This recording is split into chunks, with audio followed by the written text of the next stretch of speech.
Fibre ఆరోగ్యానికి చాలా మంచిది. ఎందుకంటే మన జీర్ణ వ్యవస్థ సక్రమంగా పనిచేయడానికి ఫైబర్ చాలా అవసరం.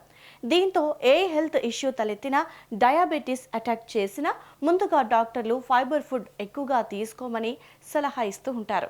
దీంతో ఈ మధ్య కాలంలో చాలా మంది ఫైబర్ ఫుడ్ని ఎక్కువగా తీసుకుంటున్నారు. కానీ అతి సర్వత్ర వర్ణయేత్ అన్నట్టుగా ఫైబర్ ఫుడ్ని మోతాదుకి మించి తీసుకుంటే మేలు విషయం పక్కన పెడితే ప్రమాదమే ఎక్కువ అని వైద్య నిపుణులు సూచిస్తున్నారు. సాధారణంగా పురుషులు రోజుకి 38 గ్రాములు, స్త్రీలు 25 గ్రాములు తీసుకోవాలి.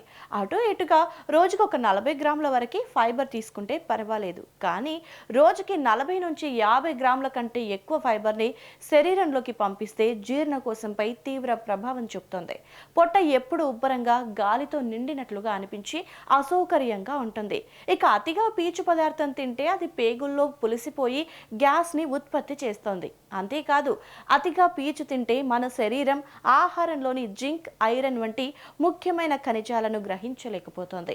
దీనివల్ల రక్తహీనత వంటి సమస్యలు రావచ్చు. మలబద్ధకం కూడా పెరుగుతుంది. అయితే ఈ పీచు పదార్థం ఎక్కువగా తీసుకున్నప్పుడు తప్పనిసరిగా నీళ్ళని కూడా ఎక్కువగా తీసుకోవాల్సి ఉంటుంది.